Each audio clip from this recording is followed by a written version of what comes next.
Olá pessoal, hoje nós vamos falar um pouquinho sobre a matéria da primeira semana do PET 3. Nós vamos falar um pouquinho sobre os seres procariontes.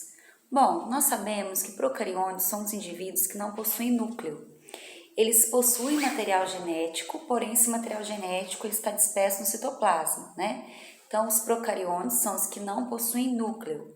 Eles não têm aquela membrana nuclear chamada carioteca.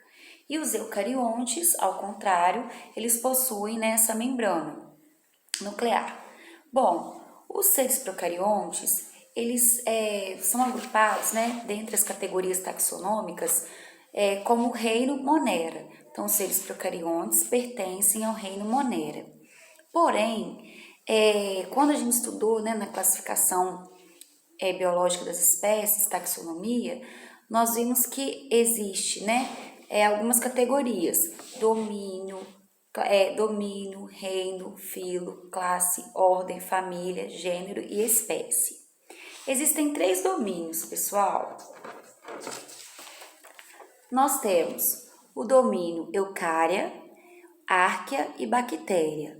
O domínio Eucária é o domínio onde estão todos os seres eucariontes, ou seja, todos os seres que possuem células, que possuem núcleo bem definido, O domínio Árquea e o domínio Bactéria são domínios onde existem seres procariontes.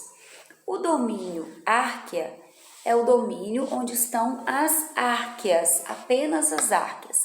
E o domínio Bactéria é o domínio onde estão as bactérias e as cianobactérias, que nós vamos falar um pouquinho sobre elas. Então, recapitulando, existem 3 domínios: Eucária, os seres eucariontes, daqueles que possuem células com núcleo bem delimitado por uma membrana.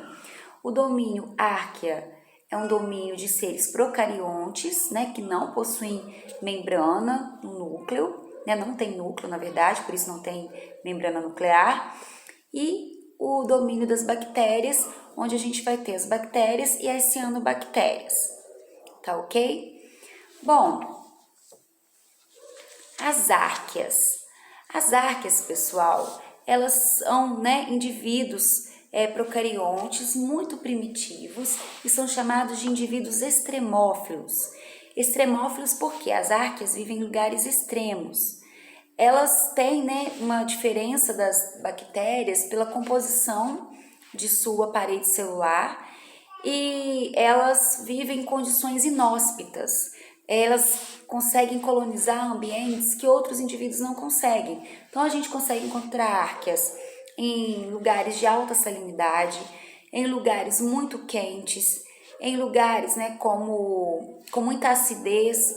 Então, elas são colonizadoras de ambientes. Então, elas são indivíduos que vivem em lugares inóspitos, são extremófilas. Já as bactérias e as cianobactérias, elas fazem parte de um grupo de procariontes chamado eubactérias. Então, olha só, nós temos 2 grupos, dos seres procariontes. O primeiro grupo, a gente tem os chamados, árqueas, que são os indivíduos que eu falei que são extremófilos. E o segundo grupo, que são das eubactérias, se divide em bactérias e cianobactérias. Bom, vamos lá. Cianobactérias. As cianobactérias, também chamadas de bactérias azuis, elas são indivíduos que fazem fotossíntese. Se elas fazem fotossíntese, elas são autótrofas. Quem que é autótrofo é aquele que faz seu próprio alimento. Então, as cianobactérias, por ser autótrofa e fazer seu próprio alimento através de um processo muito parecido com a fotossíntese, elas têm uma contribuição muito importante para o planeta, porque através desse processo de fabricação do seu próprio alimento, elas liberam oxigênio e absorvem gás carbônico. Então, elas têm essa importância no equilíbrio desses gases aí no nosso planeta. As cianobactérias, pessoal, elas podem estar presentes no mar, na água salgada, podem estar presentes na água doce, no solo, em rochas úmidas. Então, elas colonizam diversos ambientes também. E nós temos também, pessoal, as bactérias muito conhecidas, famosas, Principalmente porque quando a gente fala a palavra bactéria, a gente geralmente associa bactéria à doença, né? Isso está sempre na nossa mente. Mas a gente vai entender que nem sempre elas, né, são tão más assim. Então, pessoal, as bactérias, além de doenças, a gente também geralmente lembra de bactérias quando a gente pensa em decomposição, né? Quando a gente monta lá uma cadeia alimentar ou uma teia, a gente vai ter lá no final as bactérias e os fungos como decompositores. Então, eles reciclam a matéria orgânica morta, né? Então, elas têm esse papel importantíssimo, que é a reciclagem de nutrientes na natureza.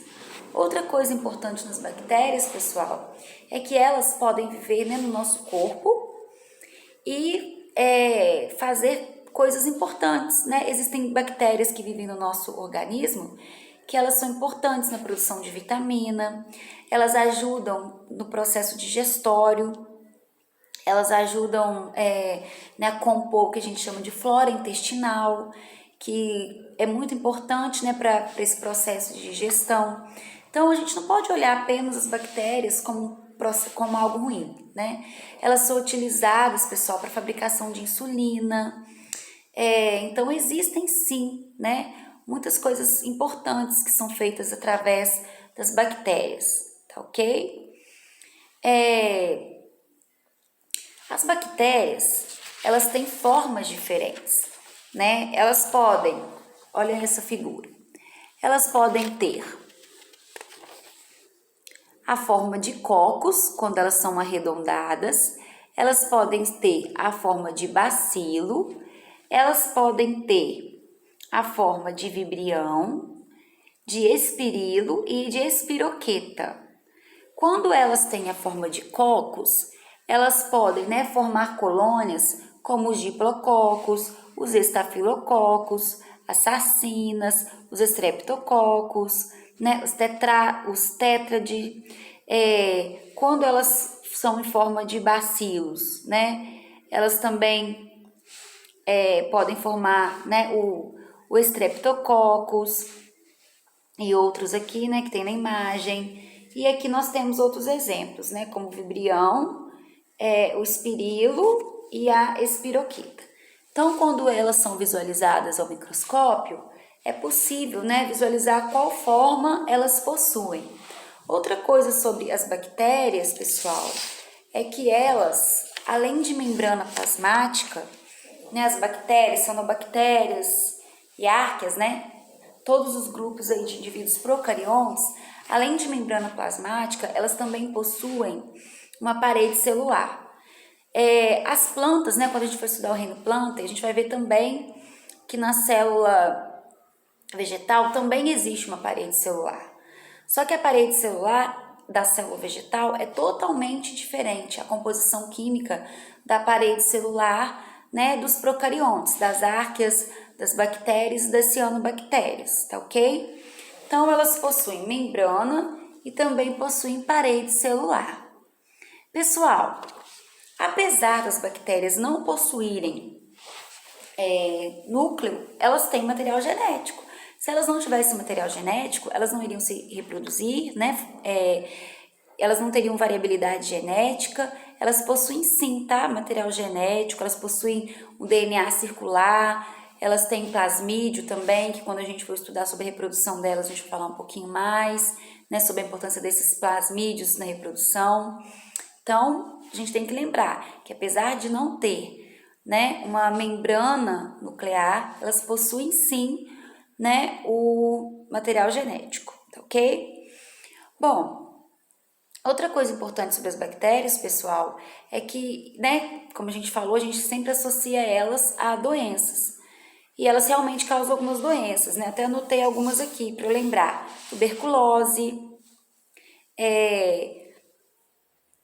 difteria, coqueluche, tétano, disenteria, existe também a pneumonia, né, que pode ser por conta de bactéria, pneumonia bacteriana e muitas outras doenças, tá, pessoal? Podem ser causadas por bactérias. E existe também, né, pessoal, a importância das bactérias na indústria, né, principalmente aí na questão da produção de laticínios, né, muitos iogurtes, queijos, produzidos, né, através da utilização de bactérias, né, os bacilos, né, todo mundo lembra aí do Yakult, os lactobacilos.